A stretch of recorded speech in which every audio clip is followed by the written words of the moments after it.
అధ్యాయము 9వ వచనం.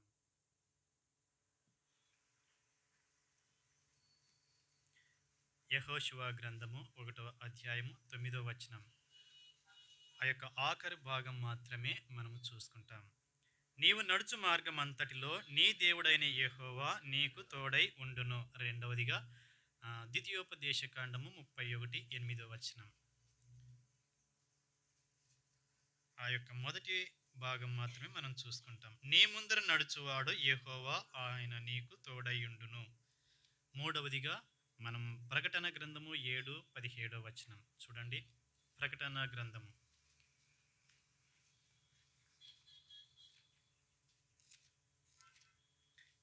7:17 లాకర్లో ఉంటుంది 2 లైన్. గొర్రె పిల్ల వారికి కాపరి అయి జీవజలముల బుగ్గల యొద్దకు వారిని నడిపించును. దేవుడే వారి కన్నుల నుండి ప్రతి బాష్ప బిందువును తుడిచివేయును. దేవుని సహాయం నిమిత్తమే మనం ప్రార్థన చేసుకుంటాం. కృపయో కనికరం కలిగినటువంటి మా యేసు ప్రభువా, మీకు వందనాలు. ఉదయకాల సమయం నుండి మీ సన్నిధిని మాకు తోడుగా నడిపిస్తూ వస్తున్న విధానంకే మీకు వందనాలు చెల్లిస్తూ ఉంటున్నాం. మీ యొక్క వాగ్దానాలు ప్రభా సార్వత్రిక సంఘములకు ఎందు నిమిత్తమై ప్రభా ఇస్తూ వచ్చారో దాని గురించి ప్రభా నీ యొక్క సింహాసనం నుండి మాతో మాట్లాడుతూ రావాల్సిందిగా వేడుకొనుచుకుంటున్నాను. కృప చూపించి సహాయం చేసి మీరే మహిమ పొందమని, నిష్ప్రయోజక నన్ను కూడా నీ శిలువ చాటును మరుగుపరచమని యేసు ప్రభు వారి పరిశుద్ధమైన నామమున స్తుతించి గణపరచి అడిగి వేడుకొని ప్రార్థిస్తూ ఉంటున్నాం తండ్రి, ఆమేన్. మన దేశమును బ్రిటిష్ వారు ఎన్ని సంవత్సరాలు పరిపాలన చేస్తూ వచ్చారు? చెప్పాలి. క్వశ్చన్ అండ్ ఆన్సర్స్ అంతే. ఈ టైంలో మన దేశమును బ్రిటిష్ వారు ఎన్ని సంవత్సరాలు పరిపాలన చేస్తూ వచ్చారు? ఎన్ని సంవత్సరములు టోటల్?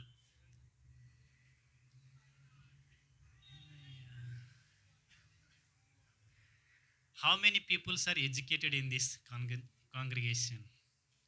ఎంతమంది చదువుకున్నటువంటి వాళ్ళు ఉన్నారు? చెయ్యొద్దండి ఒకసారి చూద్దాం.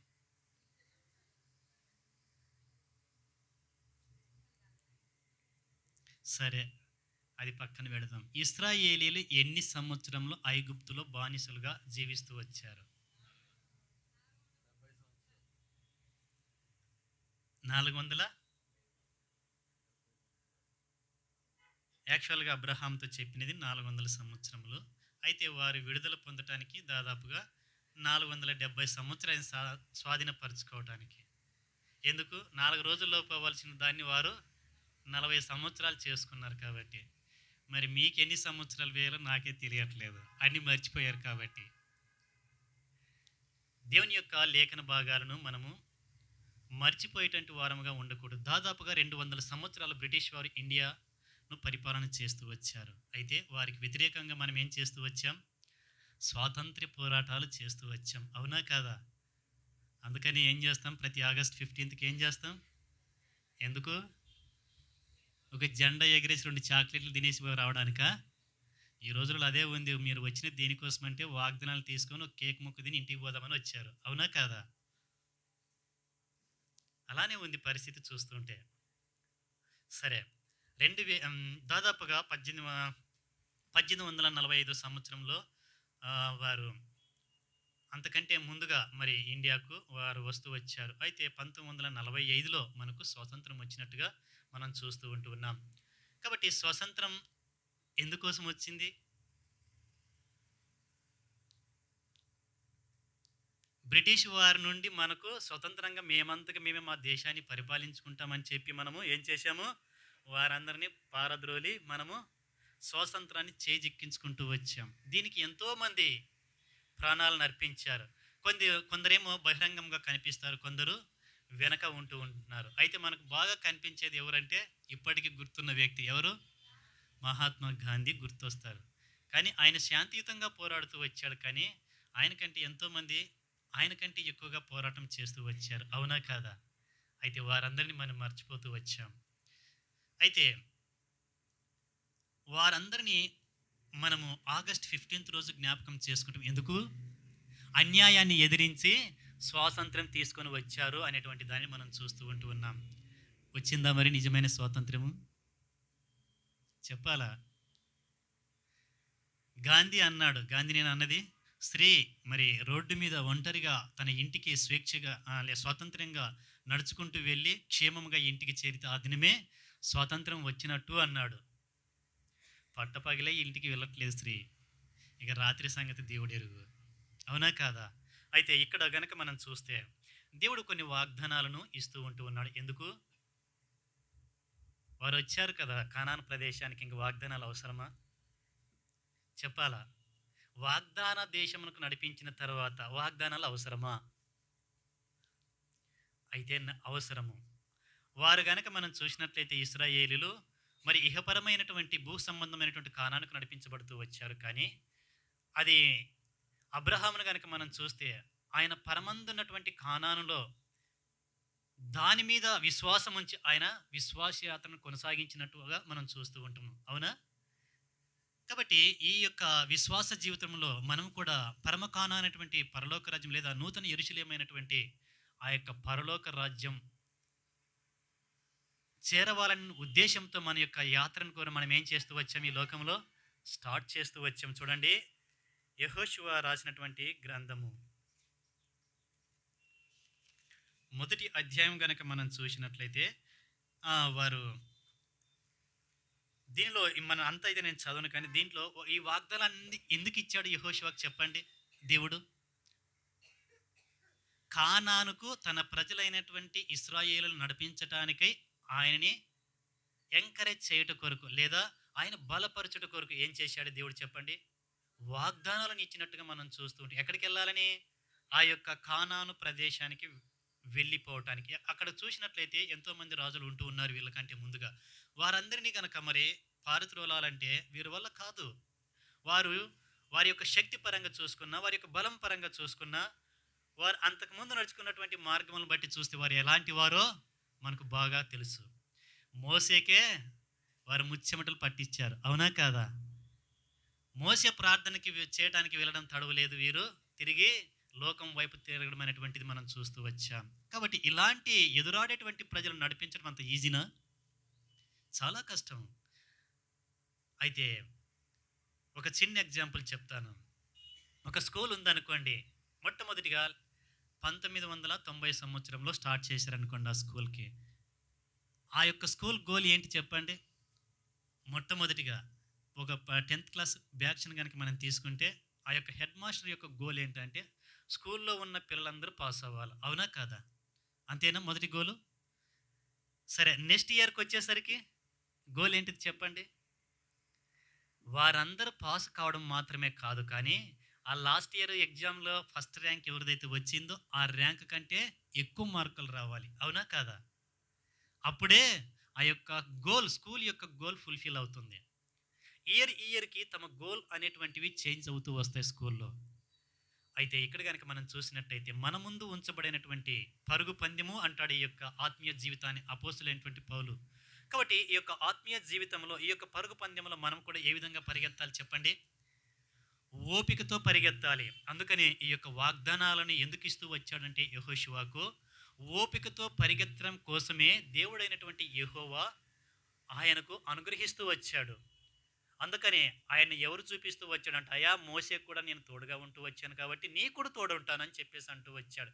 ఎవరిని చూపించాడు? మొట్టమొదటిగా మోసేని చూపించాడు. మోసేని కనుక చూపించలేదనుకో ఆయనకి ఎలా నడవాలో తెలియదు. ఎందుకంటే ఆయన మోసే జీవితాన్ని చూస్తూ వచ్చాడు కాబట్టి కొంత ధైర్యం కలగ చేయడానికి దేవుడు మాట్లాడుతూ వచ్చాడు. మనం ఎలాంటి వారమంటే ఇప్పుడు చెప్తారు 2 మాటలు, బయటికి వెళ్ళగానే మీ ఆలోచన మీదే మా ఆలోచన మాదే అంటాం. అవునా కాదా? ఎందుకు? మానవుని యొక్క పాపం యొక్క స్వభావం లేదా మానవుని యొక్క స్వభావం ఎలాంటిదంటే ఆకాశం వైపు చూచేటువంటి కన్నులు కాదు మనవి. ఎక్కడ చూస్తాయి మన కన్నులు? ఎప్పుడు కిందనే చూస్తాయి. అందుకని ఇంతగా ఆయన ప్రెస్ చేసి 2 వాగ్దానాలు ఎందుకు జ్ఞాపకం చేస్తూ ఉన్నాడంటే దేవుడు పడిపోవటానికి ఆస్కారం ఉంది కాబట్టి, లేదా వెనకకు వెళ్ళటానికి ఆస్కారం ఉంది కాబట్టి, అందుకని ఆయన నొక్కి నొక్కి మరలా చెబుతున్నాడు. మీరు చదివితే ఈ యొక్క గ్రంథాన్ని కనుక మీరు 1 నుండి 9 వచనములు కనుక చూస్తే, నిబ్బరం కలిగి ధైర్యంగా ఉండు, బయలుపడకము, దిగులు పడకము, ఆ 2 సార్లు 3 సార్లు ఆయన చెప్తూ వస్తూ ఉంటాం. ఎందుకు నొక్కి చెప్తాం 2 సార్లు 3 సార్లు? ఒక కాలేజీలో కనుక మనం చూస్తే ప్రిన్సిపల్ లేదా ఒక క్లాస్ టీచర్, రే ఈ క్వశ్చన్ పబ్లిక్ ఎగ్జామినేషన్లో వస్తుంది, ఎందుకు చెప్తాడు నొక్కి? అది ఇంపార్టెంట్ కాబట్టి. అవునా కాదా? ఇంపార్టెంట్ కాబట్టే ఆ యొక్క స్టూడెంట్స్‌కు ఆ యొక్క క్లాస్ టీచర్ చెప్పేటువంటి విధానం ఎలా ఉంటదంటే, వాడు పాస్ కావాలనేటువంటి ఉద్దేశం, మంచి మార్కులు రావాలనే ఉద్దేశ్యంతో నొక్కి, నొక్కి ఒకటికి 10 సార్లు చెప్తారు. ఎప్పటి వరకు? జూన్ నుండి డిసెంబర్ వరకు చెప్తారు. ఇక డిసెంబర్ వచ్చిన తర్వాత వదిలేస్తారు. ఎందుకు? ప్రిపరేషన్ కోసమని. అవునా? ఇక్కడ గనక మనం చూస్తే, మనకు చదవబడినటువంటి లేఖన భాగముల్లో గనక మనం చూస్తే, ఆయన కొన్ని విషయములను మనకు నొక్కి ఒక్కానించి చెప్తూ ఉంటూ ఉన్నాడు. ఈ విషయంలో ఆయన చెప్పేటువంటి విధానంలో గనక మనం చూస్తే, కొన్ని విషయాలను ఆయన మనకు జ్ఞాపకం చేస్తూ ఉన్నాడు. ఒకటి మొట్టమొదటిగా మనం చూస్తే, ఏ విధంగా నడుచుకోవాలి? ఎక్కడికి? ఆ యొక్క కానాను చేరటానికి నీవే విధంగా నడవాలి అనేటువంటి దానిని మనకు గుర్తు చేస్తూ ఉంటూ ఉన్నాడు. మనం గనక చూస్తే ఈ యొక్క భాగంలో ఆయన చెప్పేటువంటి విధానం అదే చూపిస్తూ ఉన్నది. మొట్టమొదటి వచనంలో గనక చూస్తే, మోసే పరిచారకుడైన యెహోషువకు ఇలాగు సెలవిచ్చును. ఎందుకు డైరెక్ట్ చెప్పొచ్చు కదా! యెహోషువకు ఇలాగు సెలవిచ్చునని ఎందుకు మోసేని సెలవివ్వాలి? మోసేని మాదిరికరంగా అక్కడ పెడుతూ ఉంటూ ఉన్నాడు దేవుడు. అందుకనే మోసేని మొట్టమొదటిగా చెప్తూ ఉన్నాడు. మాదిరి ఒక గురిని అనేటువంటి దాన్ని ముందుగా ఉంచుతూ ఉంటూ ఉన్నాడు. అంతకు ముందు నడిచినటువంటి వాళ్ళని ముందుగా పెడుతూ ఉంటూ ఉన్నాడు. రెండోదిగా గనక మనం చూస్తే, ఎక్కడికి నడవాలి అనేటువంటి దాన్ని ఒక టార్గెట్ అనేటువంటిది చెప్తూ ఉంటూ ఉన్నాడు. ఎక్కడ నడవాలి చెప్పండి వారు? అరణ్యంలో నడుస్తూ రావాలి ఆ యొక్క కానానుకు. అవునా కాదా? కాబట్టి ఆ యొక్క అరణ్యం గుండా నడుస్తూ ఇంకా ఏమున్నా చెప్పండి? నదులు ఉన్నాయి, సముద్రాలు కూడా ఉంటూ ఉన్నాయి. ఈ యొక్క అరణ్యము, నదులు, సముద్రాలు దేన్ని తెలియచేస్తూ ఉన్నాయంటే, ఈ యొక్క లోకాన్ని మనకు తెలియచేస్తూ ఉంటూ ఉన్నాయి. అంత మాత్రమే కాదు, ఈ యొక్క నదులు, సముద్రాలు దేన్ని తెలియచేస్తూ ఉన్నాయంటే, శ్రమలను, మన ముందు ఉన్నటువంటి ఆ యొక్క యుద్ధాలను మనకు అవి చూయించేటి, ఆత్మీయంలో ఉన్నటువంటి శ్రమలు మరియు ఆత్మీయ జీవితంలో కలిగేటువంటి యుద్ధాలని అవి చూయించేటుగా ఉన్నాయని చెప్పేసి ఆయన సెలవిస్తూ ఉంటూ ఉన్నాడు. మూడోదిగా కనుక మనం చూస్తే, సిద్ధపాటు. యుద్ధానికి వెళ్ళేటువంటి వాడు ఏ విధంగా ఉండాలి చెప్పండి? సిద్ధపాటు లేకుండా ఎవరైనా యుద్ధానికి వెళ్తారా? అంతెందుకండి, పబ్లిక్ ఎగ్జామినేషన్ ఎప్పుడుంటాయి స్టూడెంట్స్‌కు? ఫిబ్రవరిలోనో, మార్చిలోనో ఉంటాయి. జూన్ నుండి జనవరి వరకు ఏం చేస్తాడు చెప్పండి? ప్రిపరేషనే, ప్రిపరేషన్, ప్రిపరేషనే, ప్రిపరేషన్. ఎందుకు? చెప్పిన దాన్నే చెప్తూనే ఉంటారు. ఎందుకు? ఎగ్జామినేషన్ కోసం. ఎగ్జామ్ ఉంది కాబట్టి. ఎగ్జామ్ లేదనుకోండి, ప్రిపరేషన్ అవసరమా? నో. కాబట్టి మనం కూడా ఈ యొక్క ఆత్మీయ జీవితంలో ఆ యొక్క పరమకాణాన్ని చేరటానికి ఏం చేసుకోవాలి? సిద్ధపాటు అనేటువంటిది చాలా ప్రాముఖ్యమైనటువంటిదని ఆయన తెలియజేస్తూ ఉంటూ ఉన్నాడు. మనం గనక చూస్తే మరి యెహోషువ గ్రంథంలోనే 1:8 వచనంలో ఆయన సెలవిస్తూ ఉంటాడు. ఏ విధంగా సిద్ధపడాలి, ఏ విధంగా ఈ మార్గంలో నడుచుకోవాలి అనేటువంటి దానిని ఆయన తెలియజేస్తూ ఉంటూ ఉన్నాడు. అంత మాత్రమే కాదు, ధర్మశాస్త్రాన్ని కూడా ఇస్తూ ఉంటూ ఉన్నాడు ఈ యొక్క మార్గంలో నడుచుకోవటానికి. నాలుగవదిగా కనుక మనం చూస్తే, ధర్మశాస్త్రాన్ని ఇవ్వడం మాత్రమే కాదు, వాగ్దానాలను కూడా ఇస్తూ ఉన్నాడు. ధర్మశాస్త్రం ఉంటే సరిపోతుంది కదా? సరిపోదా? నో. ఇంకా మనకేం కావాలి? బూస్ట్ అనేటువంటిది కావాలి. బూస్ట్ అనేటువంటిది ఒక టిఫిన్ చేస్తే సరిపోద్ది. దాని తర్వాత ఏం కావాలి? Boost. Boost is the secret of the my energy అని చెప్పేసి అంటాం. బూస్ట్ లేకుండా, టీ తాగకుండా, టిఫిన్ చేసి టీ తాగకుండా ఉండరు ఎవరు కూడా. మ్యాక్సిమం 99% పీపుల్ ఏం చేస్తారు ఈ కాలంలో అంటే, టిఫిన్ చేసిన తర్వాత టీ అనేటువంటిది తాగుతారు. ఎందుకు? కొద్దిగా మైండ్కి రిఫ్రెష్మెంట్ అనమాట. అందుకనే ఈ యొక్క వాగ్దానాలు ఎలాంటివి అంటే, కొద్దిగా ధర్మశాస్త్రం ఉన్నప్పటికీ కూడా దేవుడు నీకే ఇచ్చాడు అనుకోండి ఒక వాగ్దానాన్ని, దాన్ని జ్ఞాపకం చేసుకోవటానికి. అందుకని ఒక ఇది ఇట్ ఈజ్ ఏ బూస్టింగ్ అనమాట ఈ యొక్క వాగ్దానం అనేటువంటిది. ఆ యొక్క వాగ్దాన ప్రదేశానికి నడుచుకోవడానికి. రెండోదిగా కనుక మనం చూస్తే, ఐదోదిగా కనుక మనం చూస్తే, లాస్ట్‌గా ప్రీచింగ్. ఈ యొక్క వాగ్దానాలు మనం ఏం చేయాలి? గుర్తుపెట్టుకోవాలంటే ఏం చేయాలి చెప్పండి? ఒక చిన్న ఎగ్జాంపుల్ చెప్తా. సైన్స్ చెప్పే టీచర్‌కి ఎక్కువ జ్ఞానం ఉంటదా? స్టూడెంట్స్‌కి ఎక్కువ జ్ఞానం ఉంటదా? చెప్పాలా? చెప్పండి. టీచర్‌కి. ఎందుకు? ఆమె కూడా చదువుకొని వస్తది కదా! ఆమెకి చెప్పి ఏమవుతది చెప్పండి? బుక్ అవసరం లేకుండా చెప్పేస్తది ఆఖరికి ఒక 10 ఇయర్స్‌కి. అవునా? కాదా? అందుకనే ఈ ప్రీచింగ్ అనేటువంటిది చాలా ప్రాముఖ్యమైనటువంటిది. ఈ ప్రీచింగ్ అనేది లేదనుకోండి, ఏమవుతది? ప్రతిసారి మళ్ళా బుక్ చూసి చెప్పాల్సిందొస్తది. అందుకని ఇక్కడ యెహోషువకు ఆయన ఏం చెప్తున్నాడంటే 8వ వచనంలో గనక మనం చూస్తే, ఈ ధర్మశాస్త్ర గ్రంథంలో నీవేం చేయాలా? బోధింపక తప్పిపోకూడదు అని చెప్పేసి అని సెలవిస్తూ ఉంటూ ఉన్నాడు. అందుకని ఈ యొక్క మార్గంలో మనం ఉండేటప్పుడు ఏం చేయాలి? బోధించడం అనేటువంటిది మనము తప్పిపోకూడదు. కాబట్టి ఈ యొక్క వాగ్దానంలో ఉన్నటువంటి దాన్ని ఇది ఈ యొక్క 5 విషయాలు. కాబట్టి ఈ యొక్క 5 విషయాలను బేస్ చేసుకొని నేను ఇంకొక 5 విషయాలు మీకు యాడ్ చేయాలని ఆశపడుతూ ఉన్నాను. ఎందుకు ఇవన్నీ కూడా చెప్పండి. మనం చదువుకుంటూ వచ్చాం. ఏంటిది? ప్రకటన గ్రంథము 7వ అధ్యాయము 17వ వచనం చూడండి. ప్రకటన గ్రంథము 7:17లో ఒక విషయం చెప్తూ ఉన్నాడు.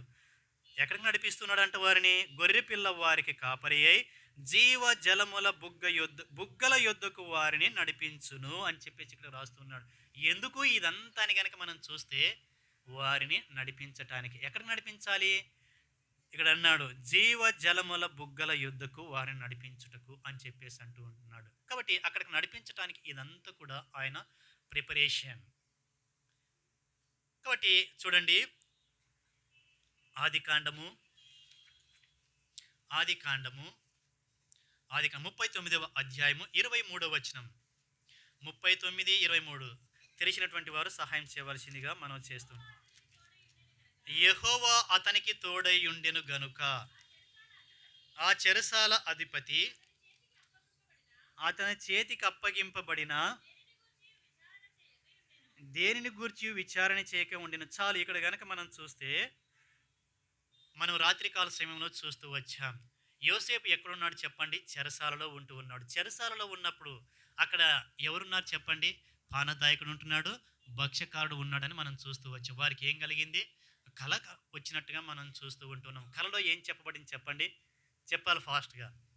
భక్ష్యకారుడికైతే తన ఉద్యోగాన్ని తిరిగి భక్ష్యకారుడికైతే తన యొక్క మరి తప్పును జ్ఞాపకం చేసి తన ఉరి తీసినట్టుగా మనం చూస్తూ ఉన్నాం. పానదాయకుడికి అయితే గనక తన ఉద్యోగాన్ని తిరిగి తనకిచ్చినట్టుగా మనం చూస్తూ ఉన్నాం. ఎన్ని రోజులకు? 3 రోజులకి. ఇది గుర్తుపెట్టుకోవాలి. ఎన్నో రోజు? 3 రోజులకు. తర్వాత 2 సంవత్సరములు గడిచిన తర్వాత మరొకరు ఒక కల కంటూ వచ్చారు. వారెవరు చెప్పండి? ఫరో ఒక కలను కంటూ వచ్చాడు. ఆ కల ఏమిటిదని గనక మనం చూస్తే 41వ అధ్యాయంలో గనక చూస్తే అది మీకు వ్రాయబడుతూ వచ్చింది. ఆ కల ఏంటిది చెప్పండి? కల చెప్పండి. నేను కల భావం చెప్పమంటలేదు మిమ్మల్ని. కల చెప్పండి అన్నాను. ఫరో ఒక కల కంటూ వచ్చాడు. ఆ కలలో మరి అందమైనటువంటి ఆవులు ఎన్నున్నాయి? 7 ఉన్నాయి. మరి చూడటానికి వికారమైనటువంటివి ఎన్నున్నాయి? 7 ఉన్నాయి. మరి ఈ యొక్క కళ యొక్క భావం ఎవరికి కూడా తెలియదు. అయితే అప్పుడు పానదాయకుడు ఏమంటూ వచ్చాడు? నేడు నా తప్పిదములను జ్ఞాపకం చేసుకుంటున్నాడని చెప్పేసి మనం రాత్రికాల సమయంలో చూస్తూ వచ్చాం. ఆ యొక్క తప్పిదములను జ్ఞాపకం చేసుకుని ఏం చేశాడు? ఆ యొక్క యోసేపును గురించి ఫరోకు జ్ఞాపకం చేస్తూ వచ్చాడు. చేసినప్పుడు ఆ యొక్క ఫరోను తన ముందు నిలబెట్టినప్పుడు ఈ యొక్క కళ యొక్క భావన తెలియచేస్తూ వచ్చాడు. ఈ కళ యొక్క భావం ఏంటిది చెప్పండి? ఫాస్ట్గా చెప్పాలి. మీరు ఎంత ఫాస్ట్గా చెప్తే నేను అంత ఫాస్ట్గా ముగిస్తా. ఆ యొక్క 7 ఆవులు మంచిగా ఉండేటువంటి 7 మంచి పంటలు అని చెప్పేసి అన్నాడు. 7 సంవత్సరముల యొక్క పంట అని చెప్పేసి అన్నాడు. మిగతా 7 ఉన్నాయే అవి చూడటానికి అందవికారమైనటువంటివి. అవి 7 సంవత్సరాలు కరువు అని చెప్పేసి ఆయన సెలవిస్తూ వచ్చాడు. ఈ ఉదయకాల సమయంలో కూడా మనతో ఆయన మాట్లాడుతూ ఉన్నాడు. రండి, ఆదికాండము 41వ అధ్యాయము 25వ వచనం లాస్ట్లో చూడండి. ఆ 7 మంచి ఆవులు 7 సంవత్సరములు, ఆ 7 మంచి వెన్నులు 7 సంవత్సరములు. చాలు. ఇక్కడ గనక మనం చూస్తే అవి అన్నీ కూడా యోసేపు తెలియచేస్తూ ఉంటున్నాడు. ఎవరికి? ఫరోకు తెలియచేస్తూ ఉన్నాడు. చూడండి, 30వ వచనం చదవండి. మరియు కరువు గల 7 సంవత్సరములు వాటి తర్వాత వచ్చును. అప్పుడు ఐగుప్తు దేశమందు ఆ పంట సమృద్ధి యావత్తును మరవబడును. ఆ కరువు దేశమును పాడు చేయను అని చెప్పేసి ఇక్కడ వ్రాస్తూ ఉంటున్నాడు. దాని తరువాత కలుగు కరువు చేత దేశమందు ఆ పంట సమృద్ధి తెలియబడకపోవును. ఆ కరువు మిక్కిలి భారముగా ఉండును అని చెప్పేసి ఇక్కడ వ్రాస్తూ ఉన్నాడు.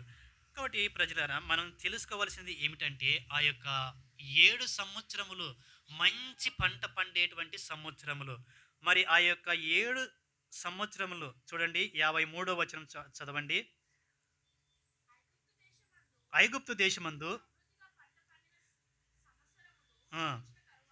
చాలు. ఇక్కడ ఏం చెప్తున్నాడంటే ఐగుప్తు దేశమందు సమృద్ధిగా పంట పండిన సంవత్సరములు గడిచిన తర్వాత అని చెప్పేసి అంటూ ఉంటున్నాడు. కాబట్టి 7 సంవత్సరాలు మంచిగా పంట పండుతూ వచ్చిందంటే, ఎంతగా పంట పండుతూ వచ్చిందంటే, వారి ఇంటిలో ఉంచుకోక వాటిని ఏం చేస్తూ వచ్చారు, గోదాముల్లో వాటిని స్టోర్ చేసినట్లుగా మనం చూస్తూ ఉంటున్నాం.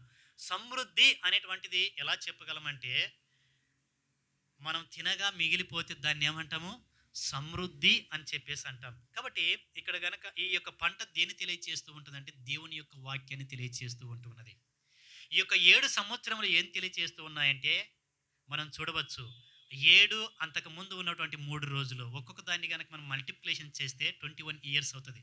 7 ఇంటూ 3 ఎంత? 21 ఇయర్స్.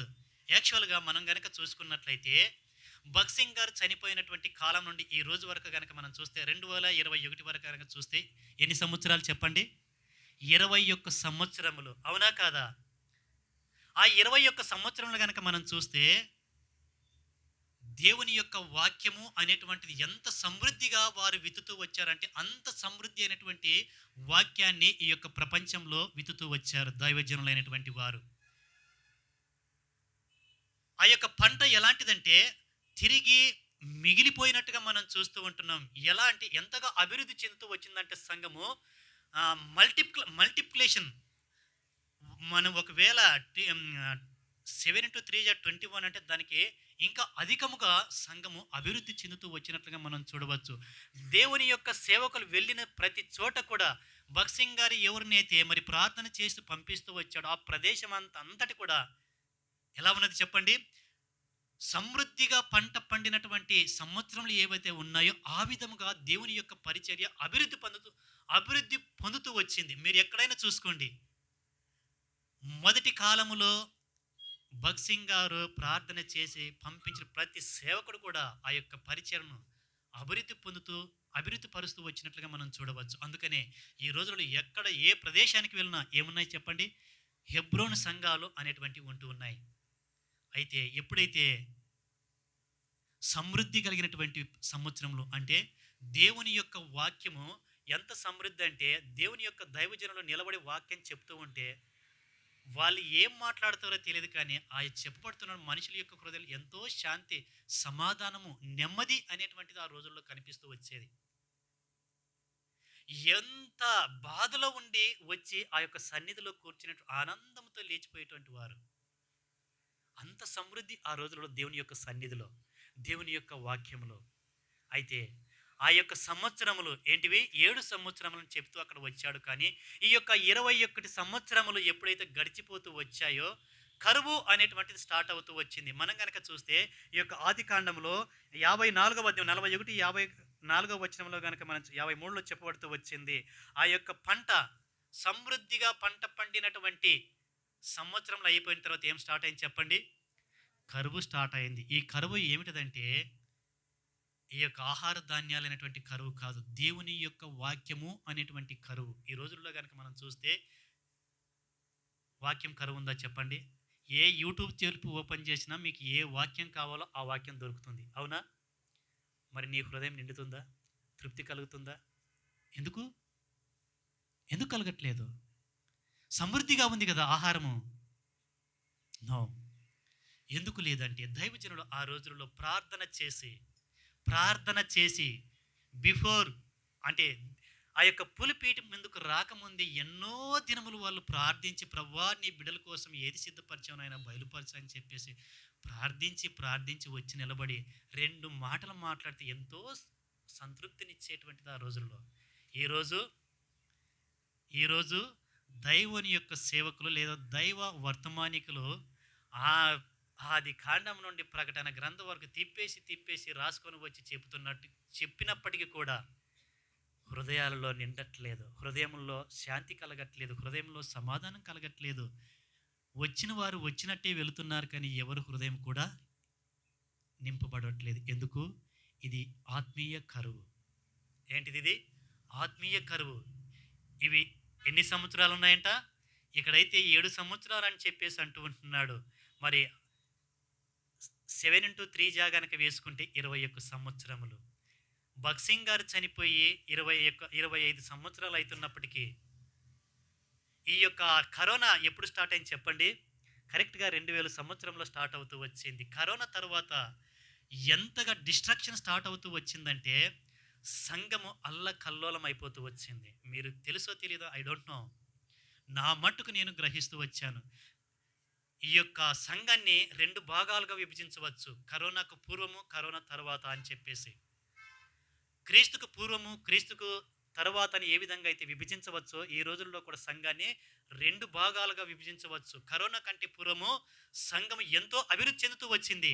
కరోనా తర్వాత సంఘము డిస్ట్రక్షన్ స్టార్ట్ అవుతూ వచ్చింది.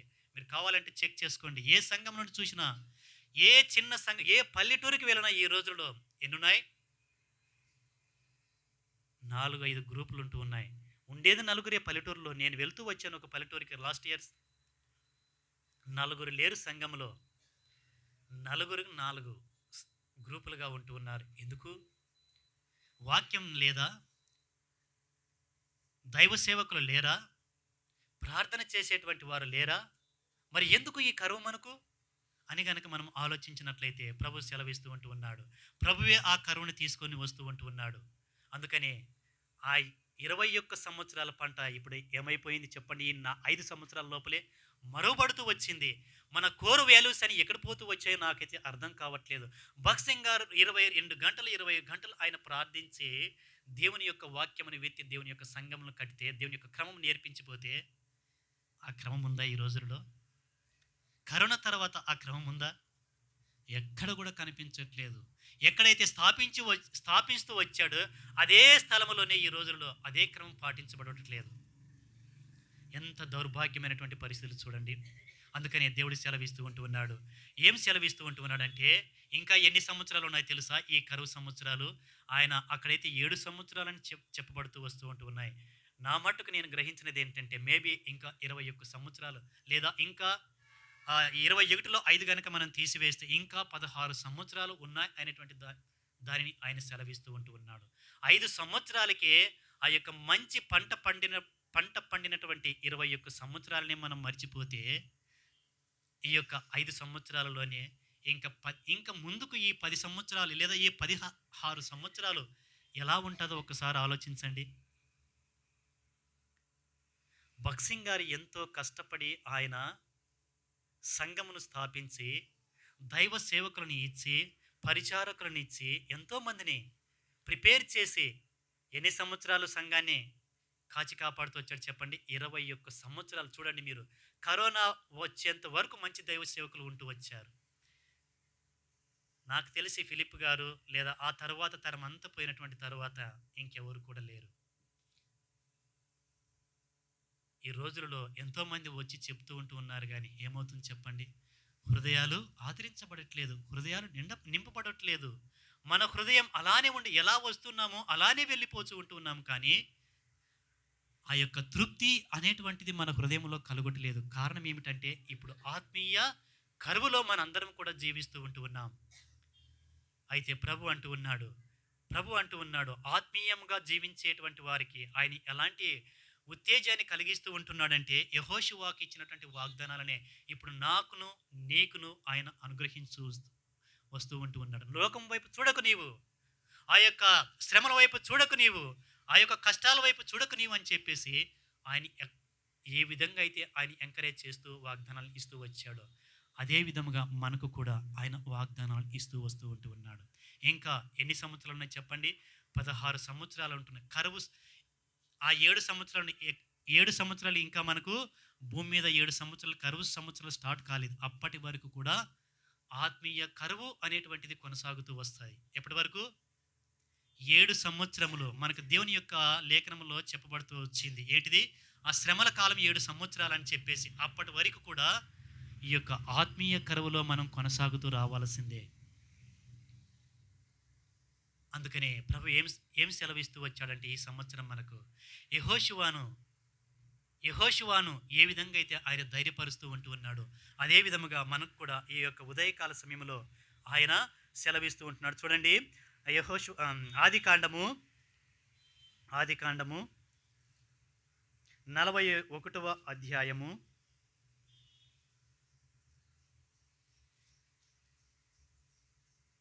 51వ వచనం చదవండి. అప్పుడు యోసేపు,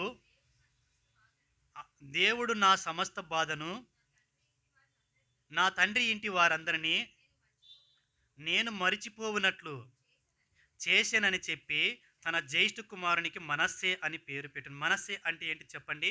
మరచుట అని చెప్పేసి ఇక్కడ సెలవిస్తూ ఉన్నాడు. అయితే రెండవ కుమారుని పేరు చెప్పండి. ఆఖరిలో 52వ అధ్యాయం 52వ వచనంలో రాస్తూ వస్తున్నారు. రెండవ వానికి ఎఫ్రాయిము అని పేరు పెట్టుతూ వచ్చాడు. ఏంటిది ఎఫ్రాయిం అన్న మాటకు అర్థం ఏమిటంటే అభివృద్ధి లేక ఫలము అని చెప్పేసి ఇక్కడ సెలవిస్తూ ఉన్నాడు. ప్రభు యోసేపుకి ఏ విధంగా అయితే తోడుగా ఉంటూ వస్తూ వచ్చాడో అదే విధముగా ఈ రోజులలో కూడా మనకు ఆయన తోడుగా ఉండి నడిపించాలని ఆశపడుతూ ఉన్నాడు.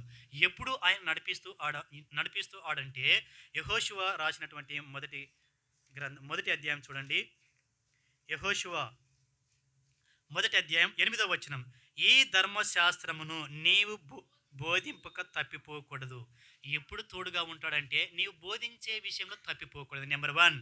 నెంబర్ 2, దానిలో వ్రాయబడిన వాటన్నిటి ప్రకారం చేయుటకు నీవు జాగ్రత్త పడినట్లు దీవారాత్రము దాన్ని ధ్యానించిన యెడల నీ మార్గమును వర్ధిల్ల చేసుకొని చక్కగా ప్రవర్తించదు లేదా చక్కగా నడిచెదవు. ఎప్పుడు నీవు జాగ్రత్త పడిన దీవారాత్రం ఏం చేయాలి? ఈ యొక్క వాక్యాన్ని ధ్యానించాలా. మనం గనక కీర్తన గ్రంథం మొదటి అధ్యాయంలో గనక మనం చూస్తే అది చక్కగా వ్రాయబడుతూ వచ్చింది. దీన్ని ఆధారం చేసుకునే దావీదు వ్రాస్తూ వచ్చాడు. కాబట్టి ఇప్పుడు ఉన్నటువంటి మనకు కూడా యెహోషువకి ఇచ్చినటువంటి వాగ్దానం మనకి ఇస్తూ ఉన్నాడు. ఏ విధంగా నడుచుకోవాలంటే జాగ్రత్తగా నడుచుకోవాలట. మూడవది చూడండి.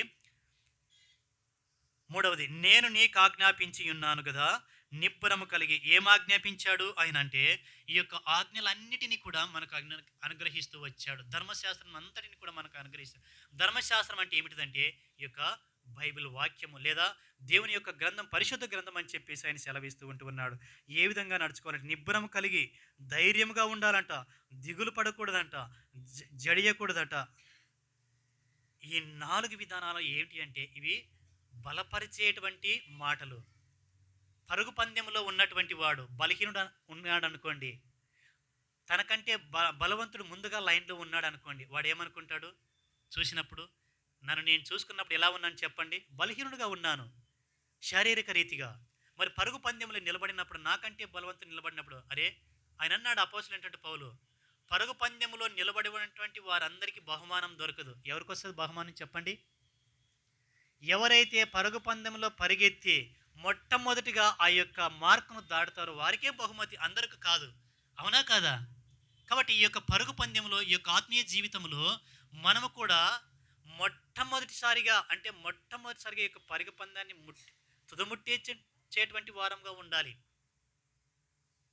అందుకని మన యొక్క పరుగు పందెంలో మనం పరిగెట్టుతూ ఉండేటప్పుడు మనకు బూస్టింగ్ ఏంటిదంటే ఈ యొక్క మాటలు. నువ్వు నిలబడితే చాలు. ఎవరు నడిపిస్తారట? నేను నడిపిస్తా అని చెప్పేసి ప్రభు సెలవిస్తూ ఉన్నాడు. ఎక్కడికి నడిపిస్తాడు అంటే ఆయన జీవ జల బుగ్గల యుద్ధకు ఆయన నడిపించేటువంటి వాడుగా ఉంటున్నానని చెప్పేసి ఆయన అంటూ ఉన్నాడు. కాబట్టి ప్రియ సహోదరుడు సహోదరి, నీవు దిగులు పడవలసినటువంటి అవసరం లేదు. కరువు సంవత్సరాలు ఉంటూ ఉన్నాయి. ఈ కరువులోన నువ్వు దిగులు పడవలసినటువంటి అవసరం లేదు. ఏమున్నది మనకు చెప్పండి? దేవుని యొక్క ధర్మశాస్త్రం మన చేతిలో ఉన్నది. ఆయన ఎంతగా ప్రేమించాడంటే యోహాను సువార్త చూడండి. ఈ యొక్క వచనం మాత్రమే మనం చదువుకొని ముగించుకుంటాం. యోహాను సువార్త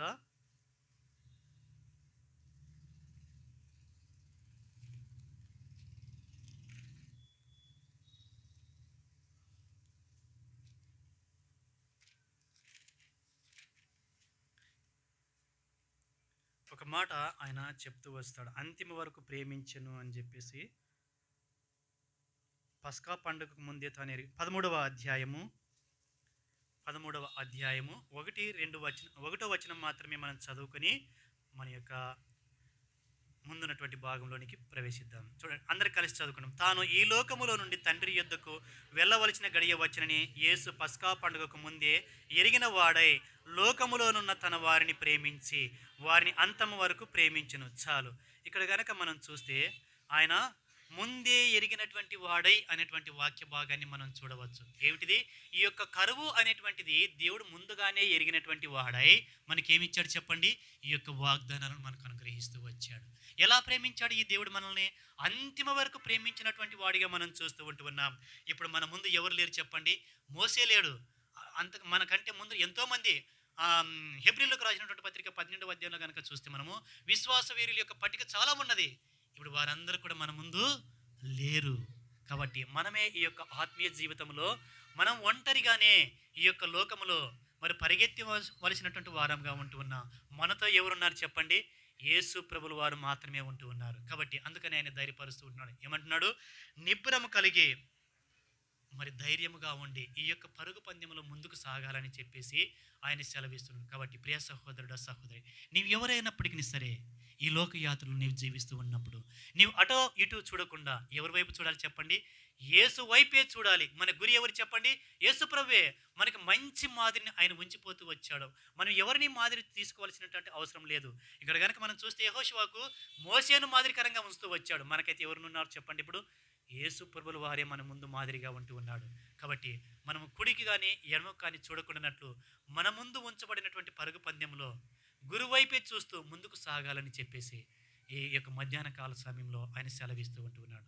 ఆ విధంగా సాగటానికి దేవుడు మన బలపరచటానికి ఈ యొక్క వాగ్దానాలను మనకు ఆయన దయచేస్తూ ఉంటూ ఉన్నాడు. కాబట్టి దేవుడి యొక్క లేఖన భాగం ఆశీర్వదించి బలపరచునుగాక. మనం ఒక పాట పాడుకొని ఉంటుండగా మన